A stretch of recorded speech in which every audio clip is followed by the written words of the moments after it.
Next நம்ம என்ன பார்க்க போறோம்னா, பாம்பும் கோழியும் என்ற ஒரு ஸ்மால் ஸ்டோரி வந்து பார்க்க போறோம். ஒரு வீட்டில் ஒரு கோழி இருந்தது.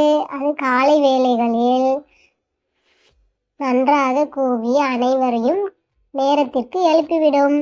ஆனால் அந்த பக்கத்து வீட்டில் ஒரு மரத்தில் ஒரு பாம்பு வசித்து வந்தது. பாம்புக்கு அந்த சத்தம் பிடிக்கவில்லை. அது கோழியை எச்சரித்தது. நீ இன்னும் சற்று நேரம் கூவினால் நான் உன்னை கடிக்க நேரிடும் என்று எச்சரித்தது. கோழி பயந்து விட்டது. அன்று அது கூவுவதை நிறுத்தியது. இதனால் வீட்டில் உள்ள அனைவரும் குழப்பமடைந்தனர். ஏன் நம்மளுடைய கோழி இன்னும் கூவவில்லை என்று அனைவரும் யோசித்தனர். அனைவரும் சென்று கோழியை விசாரித்த போது கோழி குரல் கொடுக்காமல் பயந்து மரத்தையே பார்த்து கொண்டிருந்தது. வீட்டில் உள்ள அனைவரும் அந்த பாம்பை பிடித்து கொண்டு போய் காட்டுக்குள் விட்டுவிட்டனர். பின்னர் கோழி மீண்டும் கூவத் தொடங்கியது.